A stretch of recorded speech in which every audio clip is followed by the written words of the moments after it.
want to welcome you guys back to another episode of Pistons Talk Podcast presented by FanDuel. In tonight's episode, we have 3 total segments we'll be discussing and going over with you guys. Segment 1 will be about ESPN, 4 players that they heard that were linked to the Detroit Pistons this offseason and free agency. Segment 2 will be going over a buyout candidate. Does he make sense for the Detroit Pistons? And the final segment of the podcast, segment 3, there's a picture of Ausar Thompson surfacing that a lot of Pistons fans are having fun with on social media. We'll show you guys the picture and just kind of talk about it a little bit. A little lighthearted fun to end the episode. But let's get into segment 1, the ESPN portion of this podcast. Now, Vinnie Goodwill, who I'm sure a lot of you guys know, longtime Detroit Pistons reporter, national now with the was at Yahoo Sports, now at ESPN. He was asked, what's the strategy for the Detroit Pistons next? And this is what he had to say. What is their strategy at this point? Banking on internal improvement has been the thought going back from last summer when they didn't make a big move going into this season. They wanted to see how Jalen Durant and Ausar Thompson and Ron Holland will play together. It led to 60 wins. Now you're thinking Detroit was going to go make a big move this past offseason. Cade Cunningham was very involved in the potential recruitment of Austin Reaves. Austin Reaves re-signed with the Lakers. Kevin Durant, Kawhi Leonard, Kyrie Irving, those were all names the Pistons were interested in. No moves materialized, and now they're going to bank on the restricted free agent of Jalen Durant and Ausar Thompson's extension. So there's a lot to unpack with what Vinny said. I'm just going to address the elephant in the room. I'm not going to talk about any extensions as it pertains to Jalen Durant and Ausar Thompson. I'm really sick about talking about Jalen Durant. I'm sure you guys are sick of me talking about Jalen Durant. We're just not going to talk about it, okay? I want to talk about what he said with the 4 players. Cade Cunningham was heavily recruiting players like Austin Reaves, Kevin Durant, Kyrie Irving, Kawhi Leonard. I'd like to talk about each player individually. And I want to start with Austin Reaves because reports came out that the Pistons did have interest in going after him in free agency. And obviously the Lakers eventually inked him to a 4-year, $180 million deal. But before that, before they did ink him to that deal, there were reports that they were looking like at $150 million. And I think a lot of people in the Pistons front office were just like, yeah, we could do that. We could swing that. Like Austin Reaves could be a number 2 option next to Cade Cunningham. I think the scoring appeal with Austin Reaves is probably what the front office looked at because he took a huge jump in production this year. Defensively, I think it's like where you're, as a Piston fan, you're like, man, like Austin Reaves defensively is really bad. He's like below average if we're being nice. Like he's just a really bad defender. He doesn't really try on the defensive end of the floor. And there are players like that all throughout the league that just try on offense and they'll try on defense. But Cade Cunningham was heavily in these conversations with recruitment for Austin Reaves. And eventually he went to the Lakers and resigned for more money than he initially were going to offer him. So we can kind of check him off the list. And like, why did the Pistons get Austin Reaves? Because the Lakers just paid him more money, plain and simple. Something that the Pistons weren't really willing to, go that deep in their checkbook to, try to sign him to the contract that the Lakers had given him. So that's first and foremost. Second player I want to talk about, Kevin Durant. Now, I do remember talking about Kevin Durant with you guys. I want to say it was maybe 2.5, 3 weeks ago. There were reports out that the Detroit Pistons would be first in line if Kevin Durant ever did become available. Now, before Jaylen Brown went to Philly, there was a discussion of a 3-team trade between the Pistons, the Celtics, and the Rockets. And obviously, Houston wasn't really too interested in losing not only Kevin Durant, but Alperen Sengun in that discussion, in that trade discussion, I should say. So the Kevin Durant stuff conversation ended very, very quickly, but the Pistons were interested in putting their hat in the race for KD. And obviously, we know there's a Nike connection with Kevin Durant and Cade Cunningham. There's also a mentor connection between KD and Cade. KD has said nothing but great things about Cade Cunningham, a lot of praise on his end. Obviously, that's a guy that Cade Cunningham looks up to a lot, and they've had a lot of great battles, whether it was in Brooklyn during Cade's rookie year when he went toe-to-toe with KD, whether it was in Phoenix at the Chrysler Center. If you guys went to that game, that preseason game with Cade Cunningham versus KD, or even the games here in Detroit where Cade got the best of him during JB Bickerstaff's first year. Obviously, he is with the Houston Rockets now, but there has been an ongoing relationship between Cade Cunningham and KD, and the Pistons have made it known, like, hey, if you want to get off Kevin Durant at any point, it's just not working for you, here's our number, like, give us a call. And obviously with Houston, they got bounced in the first round by the Los Angeles Lakers. Kevin Durant was not 100% healthy during that series. Now, if they have another mishap like that in the playoffs, I would assume they would like to move off of Kevin Durant, or even if it's like during or before the trading deadline and they're not really where they want to be in the Western Conference playoff standings, like that could be a player that the Detroit Pistons look to call to try to trade for. Even at his age, KD is still an absolute bucket. I think he does make a whole lot of sense for the Detroit Pistons. This really depends what Houston would want to trade. So obviously, Austin Reaves, Lakers signed him for money than the Pistons would be willing to get him for. KD, Pistons are interested. Houston wasn't willing to really move off of him at the time. There's a third player on the list, Kyrie Irving. Now, there were very early reports that not only the Detroit Pistons, but the Minnesota Timberwolves had interest in Kyrie. Now, obviously, he missed all last season with an injury, and they're under new management now, under Masai Ujiri. And he's had a phenomenal offseason, if you do ask me. They had a really big hole at backup power forward, and they have made it known that, hey, like, we're not trading Kyrie Irving. We want to see how he looks on the court this upcoming season, and we want to have him in the locker room as a veteran for Cooper Flagg, who is their franchise player. So they have made it known right now, things can change. I think Kyrie Irving is not available via trade. And I think when you look at Kyrie Irving, whether it was in Cleveland with LeBron James, whether it was with Luka Doncic in Dallas, I think the archetype that Cade is as a point forward, it makes a whole lot of sense with Kyrie Irving. Kyrie Irving is an absolute bucket, can score at all three levels, can handle the rock, facilitate. I think it makes a whole lot of sense because you kind of have the blueprint. It works with LeBron, it works with Luka, it could work with Cade. Now, I'm not comparing Cade Cunningham because I know someone's going to say I just compared Cade Cunningham to Luka Doncic and LeBron James. They're a similar type of archetype, which is a bigger forward that can handle the rock and facilitate. They call them point forwards. Shout out to Rashad Phillips. You know. But the blueprint's there with Kyrie. Now, things can change. Like if Dallas is just not where they want to be in the standings, or maybe it's just not meshing well with Kyrie and Coop out there on the floor, who knows? Maybe you do call Dallas and you could get a Kyrie Irving in Detroit. That's another name to look out for at the trading deadline. And the reason why I wanted to end with Kawhi last is a few reasons. One, he made it known very early on that he only wanted to play for his two former teams, the Toronto Raptors and San Antonio Spurs. He did get traded to the Raptors, but the trade has been frozen by the league because of the aspirations investigation that is still ongoing.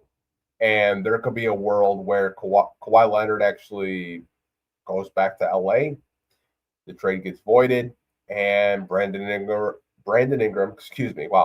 and Grady Dick go back to Toronto. And even saw a report today that if they do find anything with this aspirations case, that Grady Dick and Brandon Ingram could be rerouted to different trades with the Toronto Raptors. So the Kawhi situation, I'll just kind of like put in its separate box because I don't even know what's going to happen with the investigation. Kawhi says, I don't want to be here. We don't want to be here. If you don't want to be here, why would we trade for you, right? You're not going to sign an extension anyways, so why do it? But the other three, Kyrie Irving, Kevin Durant, Austin Reaves. Austin Reaves obviously signed a new contract. Kyrie Irving and Kevin Durant, could be possible trading deadline targets for the Detroit Pistons, which I did find interesting. We did talk on the podcast. I want to say we talked about it in May, late April, about Kyrie Irving. We talked about Kevin Durant. We talked about Austin Reaves and Kawhi Leonard throughout this offseason. We just have more proof that those players were indeed linked to the Detroit Pistons, and Cade Cunningham was heavily involved in the recruitment with that. Before we do get into segment 2, we have to hear from our sponsors over at the FanDuel Sportsbook. And right now, you guys, at FanDuel, we have 2026, 2027 Eastern Conference odds to make the playoffs. With the odds-on favorite New York Knicks, no surprise, defending champions, they're at a minus 1250. Boston Celtics, minus 700. Philadelphia 76ers, minus 475. The Detroit Pistons, minus 450. And you have the Cleveland Cavaliers, minus 320. Toronto Raptors, minus 300. Orlando Magic, minus 185. Miami Heat, minus 180. Indiana Pacers, minus 160. And the Atlanta Hawks, minus 140. But no surprise there that the Detroit Pistons have pretty good odds to make the Eastern Conference playoffs. But I want to get into segment 2 with you guys. So segment 2, what we're going to be talking about and discussing. A buyout candidate. Now, we've talked about this player on the podcast before, and news came out today that the Sacramento Kings could be looking to buy out Zach LaVine. And this comes from James Ham of ESPN. He does ESPN radio in Sacramento. And it says Zach LaVine was not promised a role with the Kings and could be bought out before the season starts. Quote, they've been honest with Zach LaVine and said, look, all bets are off. If you opt in, we as a franchise have to make a business decision with regards to you. And if he's going to get bought out, it should happen now, because after this, it's not advantageous to anybody. So this does come from, again, James Ham, Sacramento radio out there. And I wanted to talk about Zach LaVine for a little bit with you guys, because we've talked about him before when he was in Chicago, and there was interest in previous regimes with the Detroit Pistons, Troy Weaver to be exact. And that was when the Pistons were going through the rebuild phase. Obviously, we weren't making the playoffs. We weren't winning too many games. We didn't really know how this team was going to look long-term in the future. We're going to be the pieces that were going to stay, who were going to move. Zach LaVine had always made sense on paper. I think where a lot of us had disagreements wasn't the player. It just wasn't the player. It was the contract that came with the player. If he gets bought out of his huge, I believe it's a $50 million expiring, Sacramento can't find anyone to trade for it, which I think they're going to have our time to, personally. I think the Pistons are probably going to be at the top of his list. I could see Miami being at the top of that list as well. They've been in every type of shooting guard rumor, whether it's Bradley Beal, DeMar DeRozan, even Klay Thompson for that matter. I would assume Zach LaVine would be very high on their list of trying to acquire a shooting guard. Don't really know how it would fit with Giannis and Bam and Andrew Wiggins, but I would assume Zach LaVine would be pretty high on the list. But for the Pistons, you're talking about a guy that is a bucket getter, can score at all three levels, could be that secondary creator, could be that secondary option next to Cade Cunningham. Now, this is if he does get a contract buyout. And where the Kings are at right now, they're in a rebuild. Like, they got their franchise guard, Darius Acuff. They're still trying to build through the draft. And obviously, a lot of the older vets on their roster, they're looking to trade when they've already bought out. They already bought out DeMar DeRozan. There's conversations about not even promising Zach LaVine really a dedicated role on the team this upcoming season, because, you know, they have their young guys that they're trying to build around. There are reports that Domantas Sabonis got thrown in the trade for Jalen Duren, a swap straight up. So they're looking to get a little bit younger. They're looking to build around their youth, and that's what happens with rebuilds. I mean, I never really understood why they tried to be Chicago Bulls West out there after one good season with De'Aaron Fox and Mike Brown, but they're trending towards being a little bit younger and rebuilding and not really being a Western Conference playoff team, which I think is a right decision for them. But again, I would not be opposed to Zach LaVine if he does get bought out of his contract. I think he checks a lot of boxes for the Detroit Pistons. contracts is too much money for me. If it's like more on a, vets minimum or, a little bit like around that area, I really wouldn't be opposed if I'm a Pistons fan. Now, I understand some Pistons fans don't really like the track record with Zach LaVine, and I can 100% understand it. Everywhere he's been, there's been some sort of turmoil in the locker room, but does the talent outweigh, possibly the locker room headache? I'm not really sure, but I think we're talking about a number 2 option, secondary creator, a guy that could take a little bit of pressure off Cade Cunningham. Zach LaVine does check a lot of boxes. Did want to discuss it with you guys for a couple of minutes in today's podcast episode. I want to end the podcast with Ausar Thompson. Now, you guys may be thinking, why are we talking about Ausar Thompson? Now, with the offseason, we have a lot of different Pistons, whether they're in the gym right now, like just saw before we went live, that Ron Holland is still in Dallas playing pickup. Got smacked in the face, didn't get a foul call. He was bitching at the ref. Like, we got guys in the gym, got Paul Reed in the gym. Paul Reed's working out with Tobias Harris right now. What's Ausar Thompson doing? Ausar Thompson is actually boxing.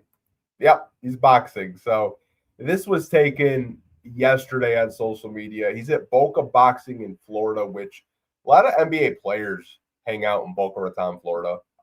Really nice down there if you guys have never been down there. But if you guys don't know who Ausar is, he's in the white right here.